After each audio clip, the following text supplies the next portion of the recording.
종로의 밤 조두진. 나카의 도미주.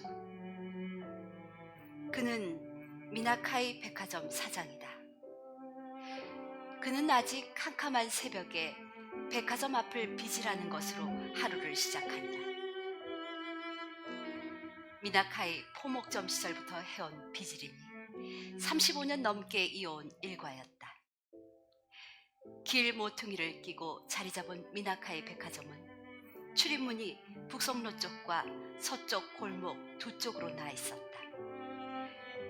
양쪽 문의 크기가 비슷했기 때문에 사람들은 미나카이 백화점 앞에서 만나기로 약속을 정할 때 북문 혹은 서문이라고 구별해서 말했다. 미나카이 백화점은 영업을 마치면 불을 끄는 여느 상점과 달리 조명을 바닥에서 위로 쏘아 4층 건물 외관을 대낮처럼 밝혔다.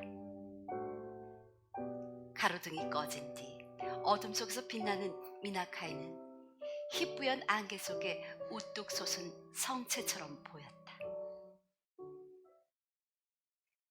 쇼와 16년인 12월 9일 새벽, 나카이 사장은 북쪽 신장로를 먼저 빚이란 뒤 헌병대 쪽으로 이어지는 서쪽의 좁은 골목을 쓸었다. 그는 마치 단순히 쓰레기를 치운다기보다는 미나카이의 앞날을 가로막고 있는 장애물을 걷어내기라도 하듯이 쓸고 또 쓸었다.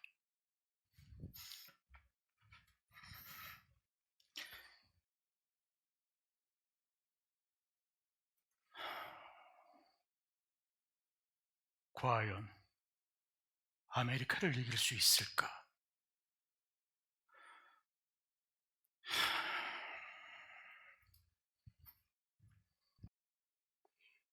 십수년 전 그가 백화점 사업을 하기 위해 둘러본 아메리카는 어마어마했다. 과연 일본은 아메리카를 이길 수 있을까?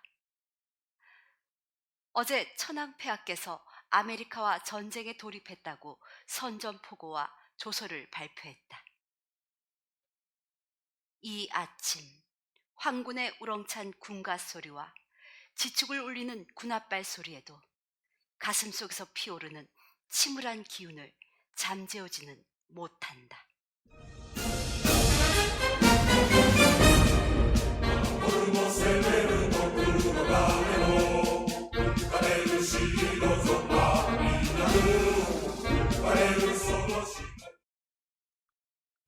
누가 조선말을 쓰라고 했어? 지금까지 이랬나?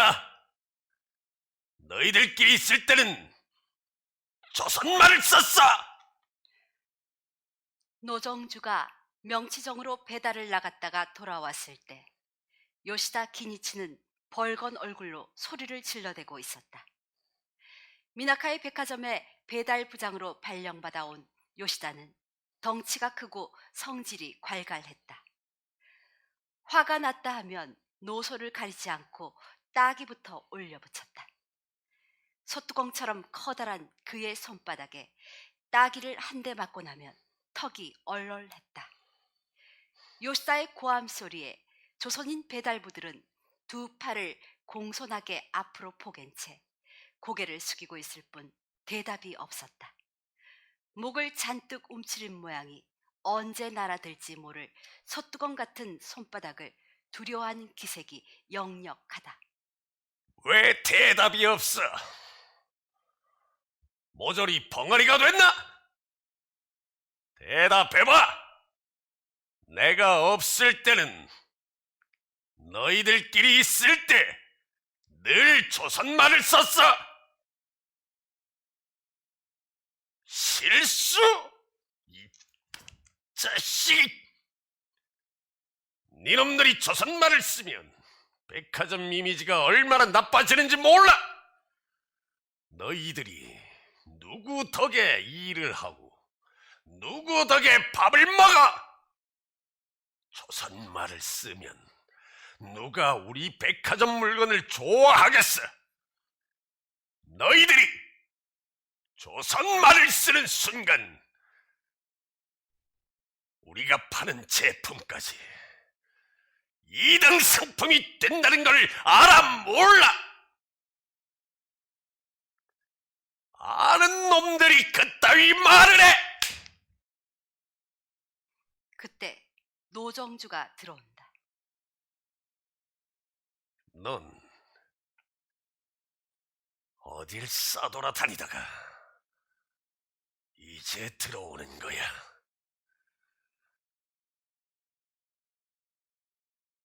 배달 같은 소리 하고 있네. 네 놈이 나간 지가 언젠데 이제 기어들어와. 말해봐. 네 놈은 나가서 도대체 무슨 짓을 하고 돌아다니는 거야? 아무 짓도 안 했어.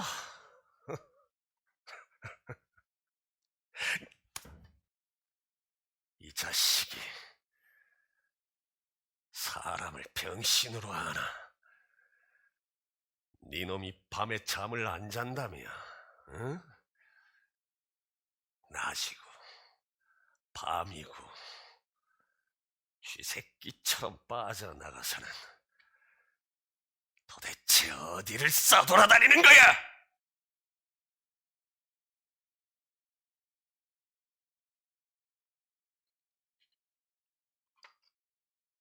어쩌면 밤에 노정주가 아나코한테서 자전거를 배우는 것을 눈치챈 것일까? 요시다 말고 또 누가 알고 있을까? 만약 이 사실을 나카의 사장님 귀에 들어가면 아나코는 어떻게 되는 것일까? 아나코와 언제까지 밤에 만나 자전거를 탈 수 있을까? 아나코는 어떤 마음을 갖고 있는 것일까? 노정주는 어떻게 하는 것일까?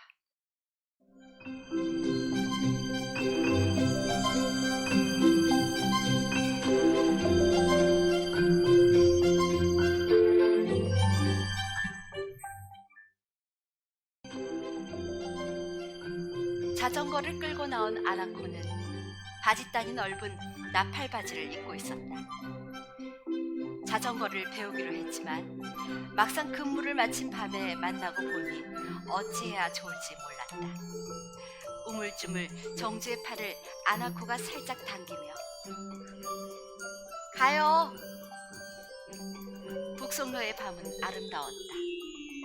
그녀가 미나카의 백화점 나카의 사장의 딸이란 것을 잊을 만큼 그녀에게선 항상 아카시아 향기가 난다.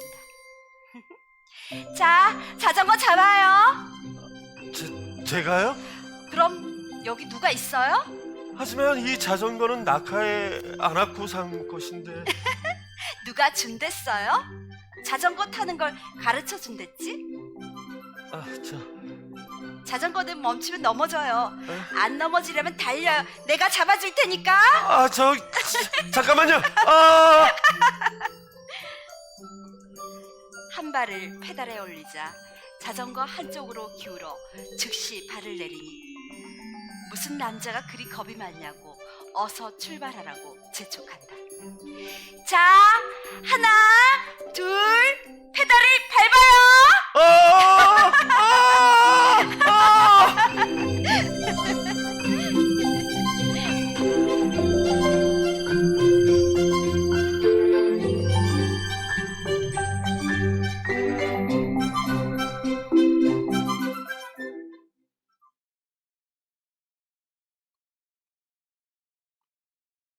한국과 일본은 1965년 6월 22일 도쿄에서 한일 양국의 국교 관계에 관한 조약을 맺고 수교했다.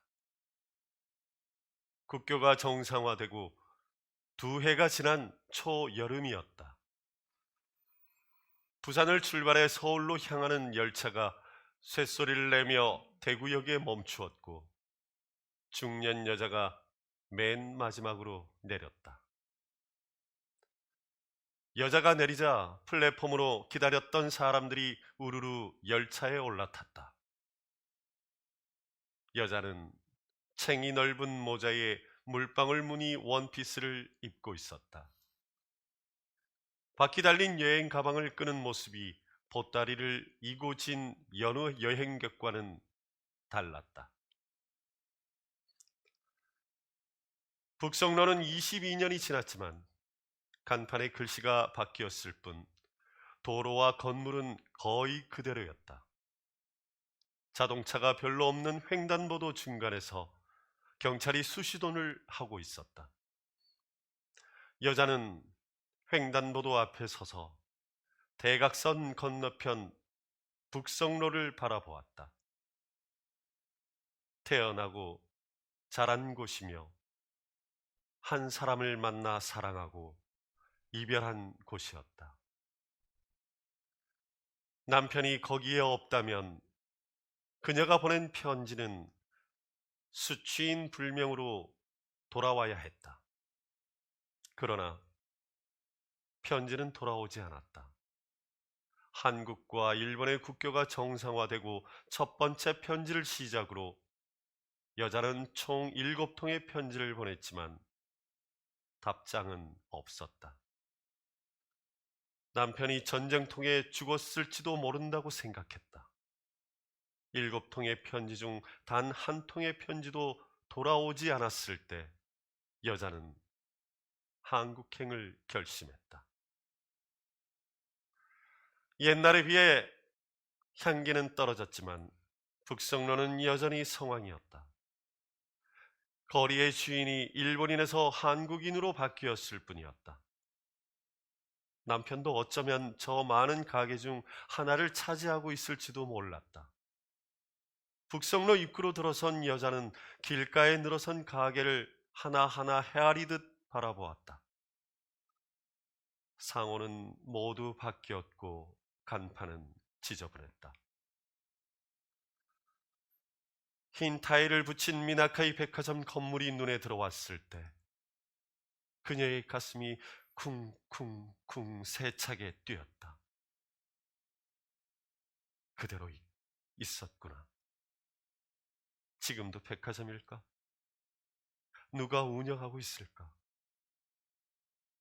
여자가 끄는 여행 가방의 바퀴가 드르륵 소리를 내며 도로 위를 빠르게 굴렀다.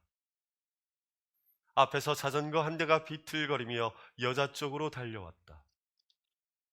10살쯤 되어 보이는 아이는 잔뜩 겁먹은 얼굴로 아빠! 너무 안 돼! 걱정 마, 안 놓아. 진짜 너무 안 돼! 걱정하지 말고 쭉 달려. 놓지 마! 꼭 잡고 있어. 걱정 마. 괜찮니? 아이, 아빠 놓지 말랬잖아. 왜 안 잡아준 거야? 안 잡기는 네가 잘 타니까 따라갈 수가 없었지. 아빠 뭐해? 잡아줘. 아빠 뭐해? 아, 나 혼자 간다. 봐봐. 나 자전거 타고 있다. 아빠! 아빠!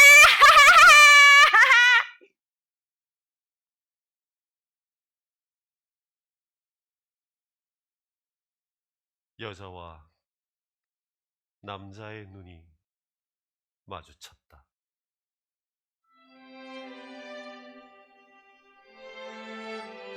아이가 탄 자전거가 아빠를 부르며 앞으로 나아갔다. 불붙지 않은 담배를 입에 문 남자와 여자가 서로를 바라보았다. 시간이 정지돼 버린 것 같았다.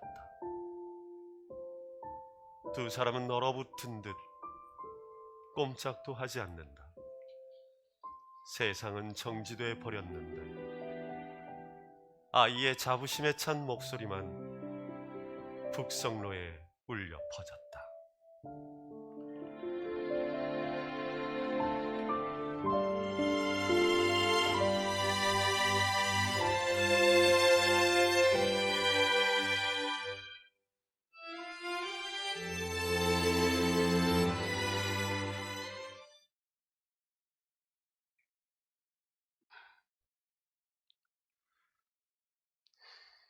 기억해요?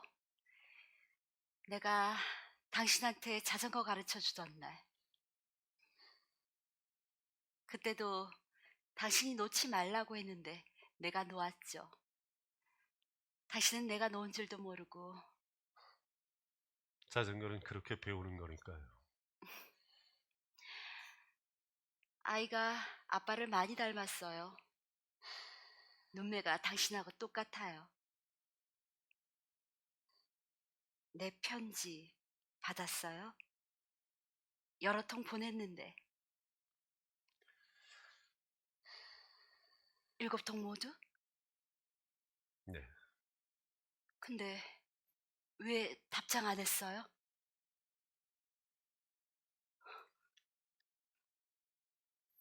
이렇게 살아있으면서 왜 답장 안 했어요? 전쟁통이 잘못됐나, 대구를 떠났나, 별 생각을 다 했어요. 백화점도 못 지키고 전쟁 때 이 다리도 다치고 면목 없어. 그게 이유예요? 지금 그걸 이유라고 말하는 거예요? 백화점을 못 지켰다고? 난 내 모든 걸 다 잃어도 좋다고 생각했어요. 모든 게 엉망이었어. 어떻게 휩쓸고 갔는지 통 알 수가 없어요. 내가 얼마나 걱정했는데 백화점을 못 지켰다고 내 편지에 답을 안 해? 나 참.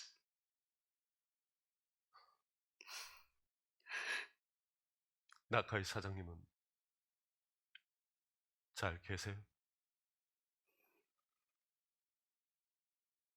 아버진 일본으로 돌아가지 않으셨어요. 네? 아니 그게 무슨 그때 기차를 같이 타셨잖소.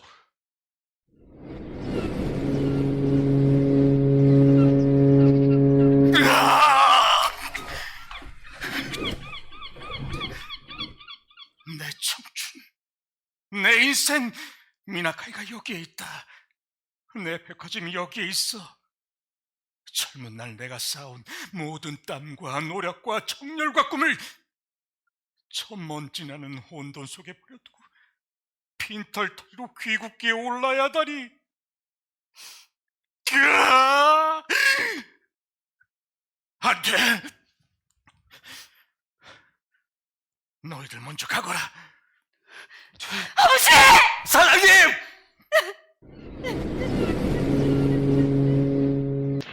各世界の体制と帝国の現状とに鑑み、非常の措置をも 1945년 8월 일본의 무조건 항복과 함께 태평양 전쟁이 막을 내렸다. 한반도와 만주, 사할린 등 식민지에 거주하던 일본인들은 모두 본국으로 귀국해야 했다. 귀국길에 오른 이들에게 허용되는 짐은 등에 짊어질 수 있을 정도가 전부였다. 미군정은 등짐이나 가방에 넣어갈 수 있는 분량 외에 일본인들이 식민지 땅에 건설했던 집, 공장을 비롯해 구입했거나 개간했던 토지를 모두 몰수했다. 그렇게 일본의 식민지배는 막을 내렸다. 촌동 마세! 외놈들을 쫓아내자! 외놈들을 몰아내자! 외놈들은 당장 조선을 떠나라! 패전이 무엇이기에 하루아침에 이 꼴이 된단 말인가? 떠날 수밖에 없는가? 피와 땀을 바쳐 쌓아올린 백화점을 여기서 접어야 하는가? 죽어서 백화점을 지킬 수 있을 것인가? 죽어서 지킬 수 있다면 여기서 죽을 것이다. 대체 세상은 어떻게 돌아가고 있는가? 사장님! 이시무라, 밖에 웬 소란이야? 나카이 사장님, 조선인들이 백화점 앞에서 난동을 부리고 있습니다. 뭐? 그걸 그냥 둬? 경찰이든 미 군적이든 어디든 신고를 해야 할 거 아니야? 아베 노부유키 조선 총독께서 어제 경성을 떠났다고 합니다. 정무총감 엔더 류사쿠는 남았는데 미 군정으로부터 업무 협조를 위해 남아달라는 요청을 받았다고 합니다. 그것도 임기가 끝나는 대로 총감도 떠날 것이라고 합니다. 사장님, 전국 곳곳에서 폭력 사태가 벌어지고 있습니다. 일본 민간인은 물론이고 순사들까지 폭행을 당해 죽거나 다치는 일이 허다하다고 합니다. 아무래도 미나카이도 조선에서 철수를 해야... 이시무라! 그래서 나보고 평생 읽어온 백화점을 버리고 떠나란 말이야! 그깟 한 줌도 안 되는 폭력배들한테 천하의 이시무라가 겁을 먹은 거야! 우리가 조선에 처음 왔을 때를 생각해봐. 그 시절에 비하면 지금은 천국 아니야? 대답을 해봐. 왜 말이 없어? 사장님, 상황이 생각보다 많이 나쁩니다. 조선인들이 집단으로 몰려다니면서 난동을 부리고 있습니다. 헌병과 경찰은 이미 치안에서 손을 뗐습니다. 현재 경찰력으로는 귀국하는 민간인들을 보호하기도 벅찹니다. 사장님, 우선 소나기를 피하고 보시는 것이... 그만해. 저는 지금까지 한 번도 사장님의 말씀을 거역해 본 일이 없습니다. 거역이라뇨. 사장님의 생각과 다른 생각을 해본 적도 없고 사장님의 판단에 의혹을 가져본 적도 없습니다. 빙빙 말 돌리지 마라. 제가 사장님 말씀을 거역하지 않았던 것은 무조건적으로 복종했기 때문이 아니라 사장님의 판단이 옳았기 때문입니다. 하지만 지금은 아닙니다. 더 이상 미나카이 백화점이 설 자리가 없습니다. 미나카이는 그 자리에 그대로 있겠지만 상황이 변해버렸습니다. 어제처럼 바위처럼 단단했던 땅이 늪이 되어버렸습니다. 지금 미나카이는 그 늪 속으로... 설 자리가 없다. 우리가 사업하러 왔지 전쟁하러 왔나? 전쟁에 진 것은 일본군이지 미나카이가 아니다. 설령 일본군이 떠난다 해도 나는 절대로 안 가. 미나카이는 한 발짝도 움직이지 않는다. 갈 테면 가라고 해. 경찰이고 헌병이고 도청이고 다 가라고 해. 나는 안 가. 못 가. 사장님, 그만 나가보게. 전쟁을 하러 조선에 온 것이 아니라 사업을 하러 왔다는 말은 맞는 말이기도 했고 틀린 말이기도 했다. 왜냐하면 전쟁을 수행하듯 일사천리로 미나카이 백화점을 전두지휘해온 그이었기 때문이다. 일본 군대의 뒤를 따라 사업을 펼쳐온 것도 사실이었다. 군대가 확보한 물자를 바탕으로 군대와 헌병의 보호와 소비를 등에 업고 사업을 키워온 것도 사실이었다. 나카에 스스로도 자기 말의 모순을 모르지는 않았다. 그러나 그는 떠나야만 한다는 현실을 받아들일 수가 없었다. 일본군의 승전과 함께 성장한다는 것은 사실이지만 일본군의 패전과 함께 몰락하고 싶지는 않았다. 그는 나그네가 아니라 주인이고 싶었다. 그때 문득 나카의 눈앞에 아나코의 울먹이던 얼굴이 떠올랐다. 야마모토 시주상과 결혼하고 싶어요. 처음 그 말을 들었을 때 나카이는 자신의 귀를 의심했다. 믿을 수가 없었다. 아나코가 작정한 듯 다시 또박또박 이야기했을 때 나카이는 다짜고짜로 딸의 뺨을 후려쳤다. 믿을 수가 없었고 어처구니가 없었고 터무니가 없었다. 용천 지랄도 이런 지랄은 없는 법이었다. 다 큰 딸년에게 손을 대자 점점 더 화가 치밀었고 이시무라와 비서 고우노가 들어와 허리를 붙잡고 늘어지지 않았다면 어디 한 군데쯤 부러뜨리거나 죽였을지도 몰랐다. 그러나 이젠 어찌할 것인가.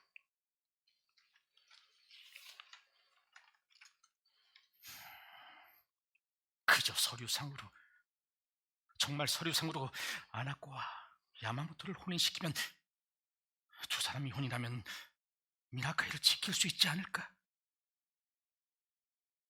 그럴 수도 있지 않을까? 야마모토는 조선인이니까. 야마모토 시주, 아니, 노정주는 조선인이다. 설령 내가 조선을 떠나야 하는 순간이 오더라도 노정주는 조선에 남는다.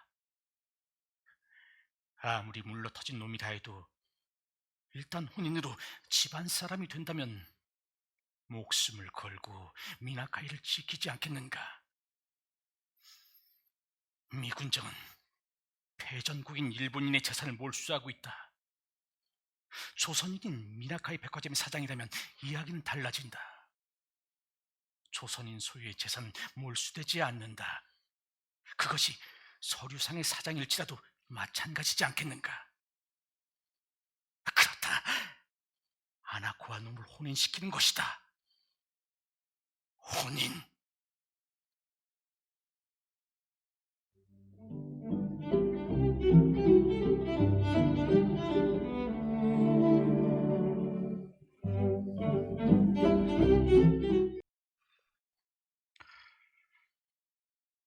오늘 여러분께 우리 집안 문제를 알려드리고자 합니다. 내 딸 아나코와 제3판매부장 야마모토 시주상이 혼인할 것입니다. 아나코와 야마모토 판매 부장이 그렇고 그런 사이라는 소문이 없었던 것은 아니었다. 그러나 좀처럼 조선인을 신뢰하지 않는 나카의 사장의 입에서 혼인 이야기가 나온 것은 참으로 예상 밖의 일이었다. 많이 의아할 줄 압니다. 그러나 두 사람이 진실로 사랑하고 있고 혼인하기를 원합니다. 이에 저는 부모로서 여러 가지 고민을 했습니다.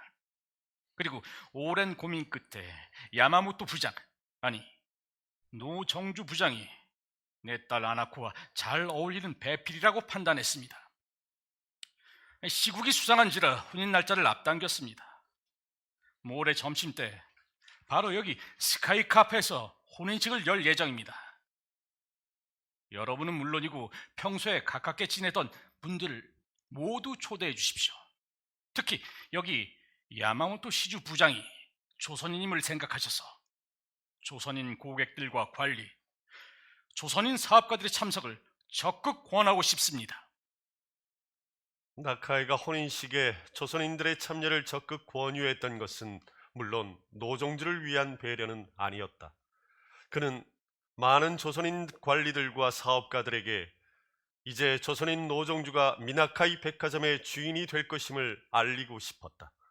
그래서 미나카이 백화점이 미 군정의 인수 대상이 아님을 알리고 싶었던 것이다. 야마모토 부장은 내일부터 일찍 일어나서 나와 함께 백화점 앞을 쓸도록 해라. 당분간은 나도 함께 쓸 것이다. 그러나 앞으로는 야마모토 시주 부장이 혼자 쓸어야 할 거야. 앞으로는 백화점 운영과 관련해서 나나 이시무라 본부장의 의견을 일일이 묻지 마라. 네 뜻대로 판단하고 네 뜻대로 집행해라. 특별히 눈에 띄는 판단 착오가 아니면 나나 이시무라 본부장이 끼어드는 일은 없을 것이다. 독하게 생각해라. 치밀하게 생각하고 일단 판단했으면 절대 물러서지 마라. 어떤 누구와 싸움에서도 물러서지 마라. 그게 나든 이시무라든 누구라도 말이다. 미 군정도 마찬가지다. 절대로 물러서지 마라. 장차 이 백화점의 주인은 너다. 알겠나? 예. 너의 재산이고 아나코의 재산이고 나의 재산이다. 누구에게도 빼앗겨서는 안 된다. 명심해라. 예. 야마모토 시주 부장은 허리를 깊이 숙여 절했고 나카이는 수저를 놓고 자리를 떴다. 나카이가 스카이 카페에서 나가자 아나코가 노정주에게 다가와 얼떨떨해하는 그의 목을 껴안았다.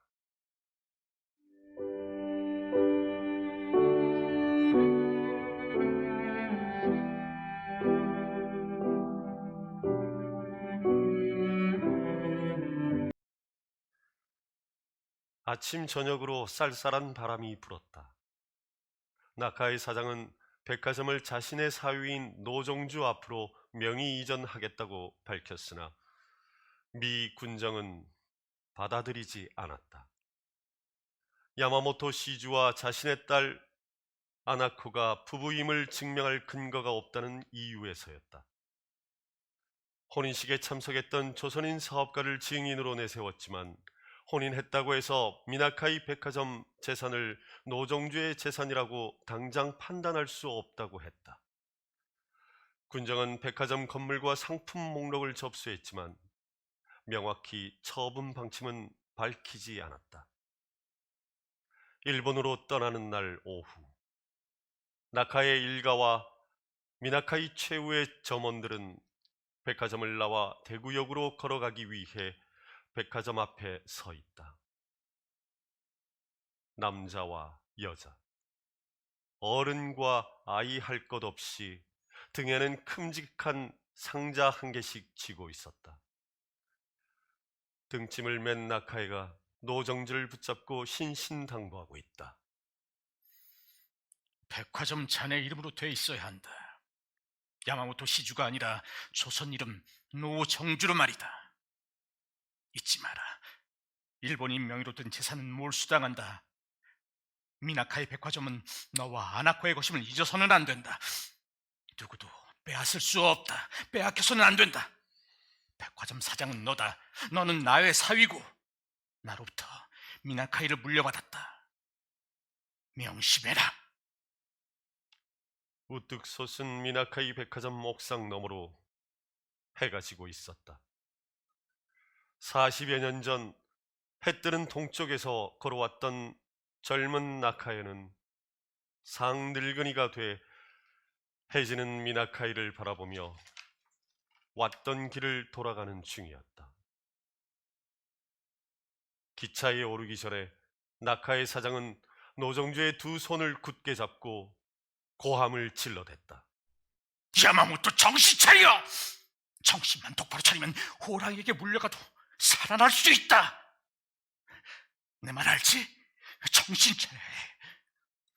내가 가르쳐준 거 기억하지? 대답해! 칠순을 바라보는 나카의 사장의 눈빛은 지푸라기라도 같은 확신이라도 찾으려는 듯 초조했다. 어쩌면 나카의 다짐은 노정주를 향하는 것이 아니라 자신을 향한 것인지도 몰랐다. 노정주는 기계적으로 고개를 끄덕였다. 미나카이 백화점을 어떻게 지켜야 하는지, 앞으로 어떤 일이 벌어질지 그로서는 짐작조차 할 수 없었다. 내 말 알지? 기억하지? 야마모토 정신 똑바로 차려! 나는 곧 돌아온다. 조금만 버티면 돼. 알았지? 나는 절대로 패배하지 않아. 야마모토 기억해. 나는 패배하지 않아. 미나카이는 패배할 수 없어. 나는 돌아온다. 기적을 울리며 열차가 천천히 움직이기 시작했다. 나카이는 열차에 올라가서도 창밖으로 손을 뻗어 노정주의 두 손을 부여잡고 다짐했다. 나카의 사장은 노정주의 눈에서 눈을 떼지 않았지만 노정주의 눈은 나카이를 떠나 차장 안쪽에 아나코에게 닿아 있었다. 몸 조심해요. 바로 연락할게요. 아나코가 창가 자리로 옮겨 앉으며 소리쳤다. 그러나 그녀의 목소리는 피난민들의 배웅객들의 소리, 기차의 높고 갈라진 기적 소리에 묻혀버렸다. 연락할게요. 내 편지 받을 때까지 딴 데 가지 말고 북성로에서 기다려요. 아나코, 몸 조심해요. 노정주는 눈물을 흘렸다. 눈물 따위는 보이지 않으려고 다짐했는데 막상 아나코와 헤어지려니 흐르는 눈물을 어찌할 수 없었다. 노정주의 눈물을 본 나카의 도미주노는 두 눈을 질끈 감고 고개를 좌석 등받이 너머로 젖혔다.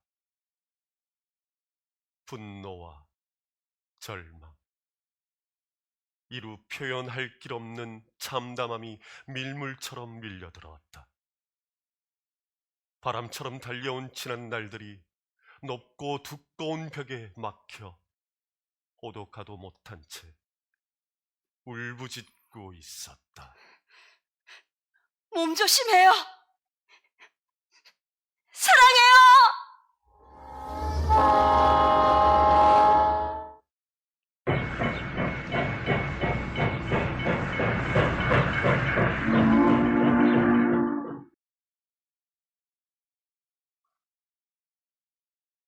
아버지가 일본에 가셨다 해도 오래 살지 못하셨을 거예요. 거죽뿐인 몸뚱아리로 살면 얼마나 사셨겠어요. 아버지가 태어난 것은 일본이지만 자신의 모든 것을 바친 곳은 조선이니까요. 미나카이 백화점이 아버지의 삶의 전부였으니까요. 다리는 어쩌다가 그랬어요? 전쟁에 나갔었어. 6.25 말이야. 지원했어요? 지원은 무슨. 겨우 일주일 훈련받고 기차를 탔어. 전투다운 전투는 하지도 못했어. 첫날 전투에서 포탄 파편이 이 다리에 박히고 말았어. 절름발이가 됐지만 목숨을 건졌으니 뭐 운이 좋았던 건지도 모르겠어. 그때 함께 기차를 탔던 사람 중에서 살아 돌아온 사람은 나뿐이니까.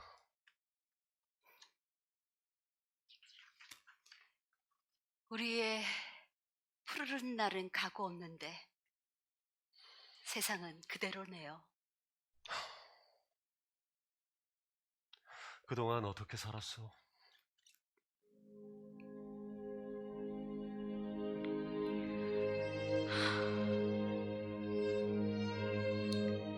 글쎄요. 어떻게 살았을까요? 내게 시모노세키는 이국 땅이었어요. 난 조선에서 태어났고 조선에서 자랐으니까요. 시모노세키의 가을 하늘은 조선의 가을 하늘과 다름이 없었는데 달랐고 무심했죠. 난 암담한 세월을 살고 있는데 하늘이 그토록 맑았으니까요. 해가 지고 노을이 질 때 난 왠지 눈물이 났어요. 내가 살아있다는 것이, 살아간다는 것이 모두 서러웠으니까. 왜 사람은 태어나서 이토록 무정하고 서러운 붉은 노을을 바라봐야 하는가? 그런 생각을 하면서 살았어요.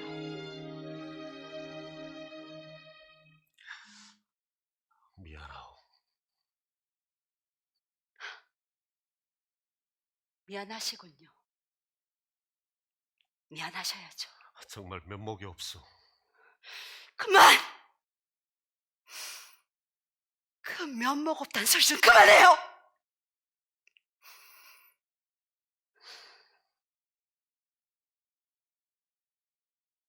어머님은 어떻게?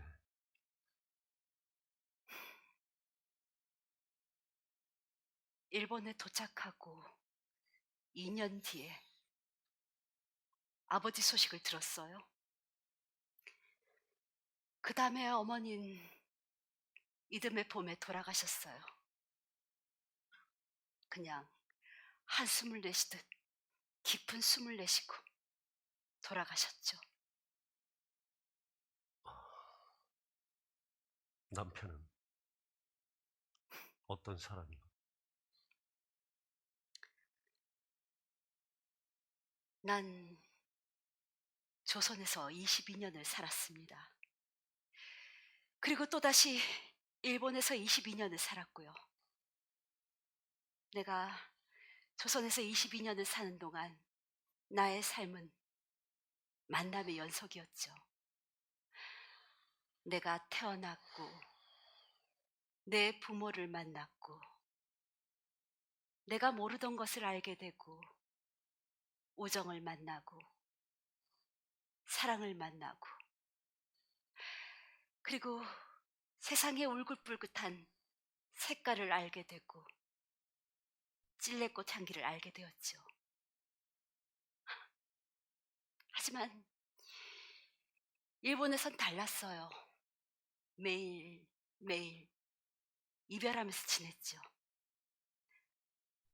내가 만났던 사람들과 이별을 했고, 내가 태어난 고향과도 이별을 했고, 내가 아끼던 모든 것들과 날 아껴주던 모든 것들과 이별을 했죠. 내 사랑까지도요. 아시겠어요?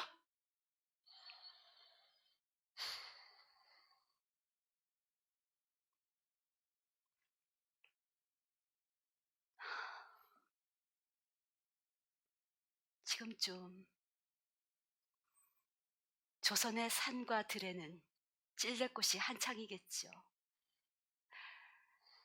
내가 다니던 여학교 교정엔 이맘때 찔레꽃이 지천으로 피었어요. 난 그 작고 하얀 꽃을 보며 행복했습니다. 내가 그 작은 하얀 찔레꽃을 보고 행복했을 때, 일본에서 태어난 여자아이들은 사쿠라를 보면서 자랐다고 해요. 난 사쿠라 향기를 몰라요. 어른이 돼서 사쿠라를 본 사람들은 그 향기를 알 수 없다고 하더군요. 그건 찔레꽃도 마찬가지죠. 그 찔레꽃의 은은한 향기를 어떻게 말로 표현할 수 있을까요? 하지만 난 그 향기를 알아요. 내가 그 찔레꽃을 보며 하얀 꽃잎 속에서 춤추던 시절, 난 행복했으니까요. 일본엔 찔레꽃이 없어요. 일부러 찾아다니도 그랬어요. 하지만 그 어디에서도 찾을 수가 없었죠.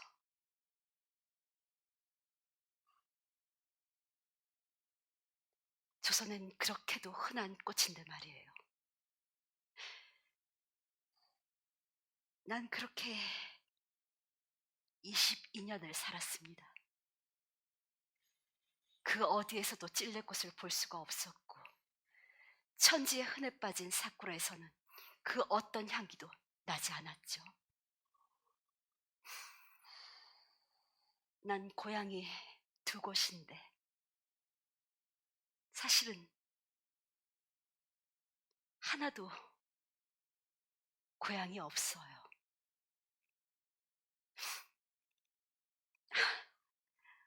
아이는 몇 명이에요? 아까 그놈 아래로 7살짜리 딸애가 하나 더 있어. 몸뚱이는 이 모양인데 그래도 새끼라고 낳은 것들은 다 멀쩡하니 다행인지 불행인지.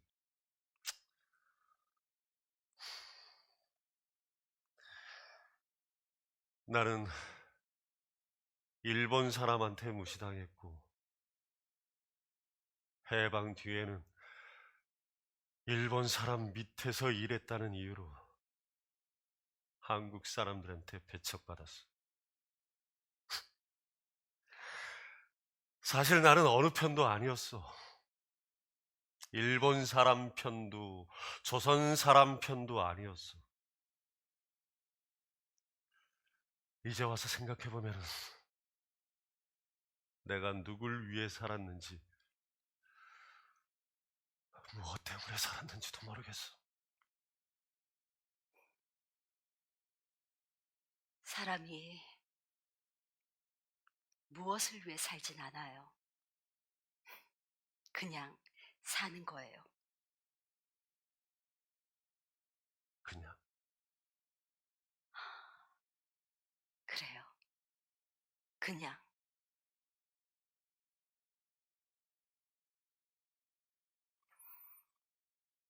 그냥. 아나코는 사람으로 태어났으니 사람으로 사는 것이라 말해주고 싶었다. 자신은 일본 사람으로 태어났으니 일본 사람으로 살아야 했고, 당신은 한국 사람으로 태어났으니 한국 사람으로 살아야 했던 것 뿐이라고 말해주고 싶었다. 저녁 하늘이 붉게 물들고 두 사람이 앉아있는 벤치 옆 나뭇잎에도 어둠이 스며들고 있었다. 새들이 집을 찾아 나뭇가지 사이로 숨어들었다.